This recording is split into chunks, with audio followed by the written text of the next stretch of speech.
Shalom, selamat pagi jemaat yang dikasihi Tuhan. Kiranya kebaikan Tuhan selalu dilimpahkan dalam hidup saudara. Hari ini saya akan menyampaikan renungan dengan judul Senjata Allah untuk bertahan dan menyerang. Efesus 6 ayat 16 dan 17 berkata demikian. Dalam segala keadaan pergunakanlah perisai iman, sebab dengan perisai itu kamu akan dapat memadamkan semua panah api dari si jahat, dan terimalah ketopong keselamatan dan pedang roh, yaitu firman Allah. Saudara, kita sadar kita sedang berada dalam peperangan rohani, bukan melawan manusia, teman kantor, teman gereja, tapi melawan kuasa-kuasa kegelapan yang berusaha menjatuhkan kita sehingga merusak kesaksian kita, membuat orang-orang juga undur dari kecintaan kepada Yesus dan firman-Nya. Makanya kita harus menggunakan selengkap senjata Allah untuk melawan kuasa kegelapan tersebut. Nah, ada senjata yang digunakan untuk bertahan. Dikatakan perisai iman, sehingga engkau bisa memadamkan semua panah api dari si jahat. Saudara, perisai itu digunakan untuk menutupi bagian hati kita. Dan seringkali hati kita ini diserang oleh panah iblis berupa kekhawatiran. Khawatir akan masa depan, khawatir apakah besok akan lebih baik dari hari ini, apakah kita akan punya cukup uang untuk membiayai semua kebutuhan hidup kita. Tetapi perisai iman harus kita gunakan sehingga ketika setan mulai membisiki kata-kata khawatir, kita bilang, aku percaya Tuhan pemelihara hidupku, aku percaya di Yehova Jireh, Allah yang menyediakan segala kebutuhanku, aku khawatir rencana Allah adalah rencana yang terbaik. Selembar rambut pun tidak akan jatuh dari atas kepalaku. 1000 lebah di sebelah kiri, 10.000 lebah di sebelah kanan, aku akan tetap berdiri oleh anugerah Tuhan. Tuhan punya rencana yang terindah dalam kehidupanku. Jalanku beda dengan jalannya Tuhan, tapi pikiran Tuhan adalah pikiran yang terbaik. Kalau kita selalu lawan kekhawatiran dengan kata-kata iman, maka si setan akan minggat, saudara, akan pergi dari kehidupan kita. Hati-hati juga dengan kepahitan. Kadang kita dilukai orang, kata-katanya menyakitkan, perbuatannya merugikan kita. Kita marah, kita jengkel. Dan si setan sudah mengintip untuk merugikan kehidupan kita. Karena balas yang jahat dengan yang jahat itu kan persis seperti iblis. Tuhan kan mengajar kita balas yang jahat dengan yang baik. Gimana caranya? Ketika kepahitan mulai menyerang, mari gunakan iman kita untuk mentaati firman, mengampuni, mengasihi orang yang bersalah kepada kita. Karena apa? Dengan jalan demikian, pola hidup yang kita pilih bukan pola hidupnya setan, tapi pola hidupnya Tuhan. Seperti Yesus ketika dicaci maki, disalib, salibkan dia. Dia berkata, Bapa ampunilah mereka, mereka tidak tahu apa yang mereka perbuat. Kan ada kemenangan yang indah yang Tuhan berikan bagi kita. Saudara, hati-hati, setan berusaha menyerang lewat kekhawatiran, kepahitan, dan hal yang lain. Tapi lawan dengan iman. Jika kekhawatiran mengetuk pintu hatimu, suruh iman yang membukanya, maka kekhawatiran akan lari terbirit-birit. Berikutnya dikatakan ketopong keselamatan.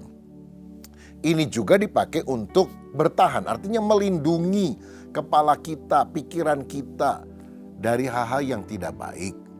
Seperti helm yang digunakan, saudara. Jadi kalau jatuh dari motor, maka kita tetap selamat karena helmnya digunakan. Nah, begitu juga Tuhan ingin kita menggunakan ketopong helm keselamatan.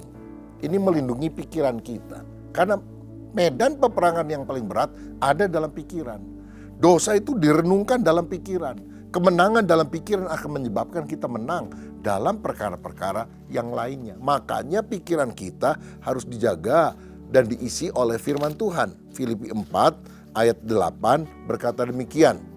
Jadi akhirnya saudara-saudara, semua yang benar, semua yang mulia, semua yang adil, semua yang suci, semua yang manis, semua yang sedap didengar, semua yang disebut kebajikan dan patut dipuji, pikirkanlah semuanya itu. Jadi kita harus selalu percaya bahwa kita ini sudah diselamatkan. Saya dikasih oleh Allah. Kalau pikiran negatif datang, aduh berat nih beban, gak mungkin kamu bisa mengatasinya. Kita gunakan firman. Segala perkara dapat kutanggung di dalam Yesus yang memberikan kekuatan kepadaku. Pencobaannya aku alami, biasa, tidak melebihi kekuatanku. Allah akan memberikan jalan keluar, solusi untuk aku bisa mengatasinya. Maka akibatnya kita ini berkemenangan karena setan tidak bisa menghancurkan kehidupan kita. Tetapi berikutnya ada senjata Allah yang digunakan untuk menyerang, yaitu pedang roh.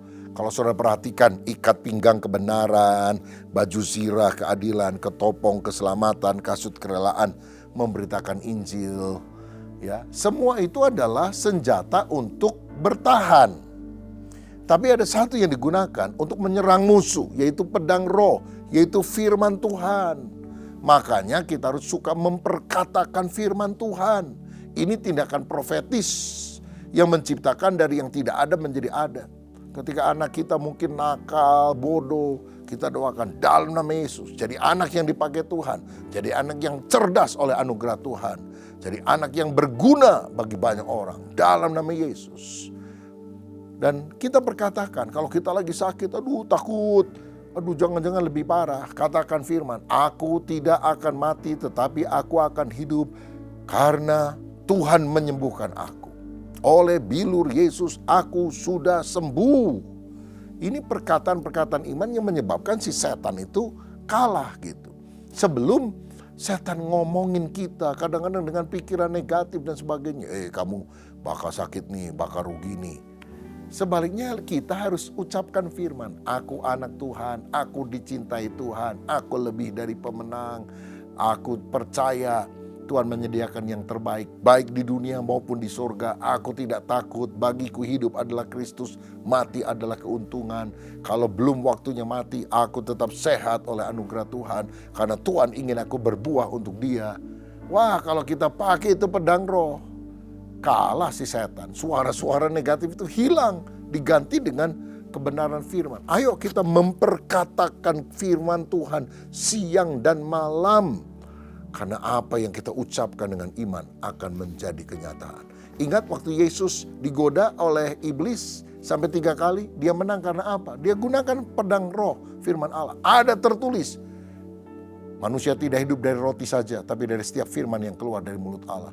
Ada tertulis, jangan engkau mencobai Allah. Ada tertulis, hanya kepada Allah lah engkau harus menyembah.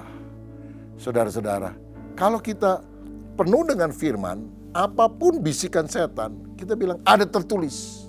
Kita lawan dia dengan apa yang diucapkan oleh firman. Tapi mesti tahu apa yang tertulis. Jangan ada tertulis, setan tanya apa yang tertulis. Kita juga nggak tahu, wah dipukul sama setan. Tapi kalau setan bilang, tuh orang jelek-jelekin kamu, hajar dia. Masa kamu takut? Ada tertulis, kasihlah musuhmu, berdoalah untuk orang yang menganiaya kamu. Maka kita akan berkemenangan. Ini doa saya, supaya kita menjadi anak-anak Tuhan, God's Army, tentaranya Allah yang mengatasi segala kuasa kegelapan. Karena kita Kopassus, komando pasukan Yesus. Haleluya. Mari kita berdoa. Bapa, terima kasih, kami bersyukur karena Engkau memberikan kami senjata untuk bertahan melawan kuasa iblis, tapi terutama juga senjata untuk menyerang kuasa setan dengan firman Tuhan. Dan kami percaya firman Tuhan berkuasa, bagikan pedang yang bernyala-nyala yang akan menghancurkan segala kuasa setan.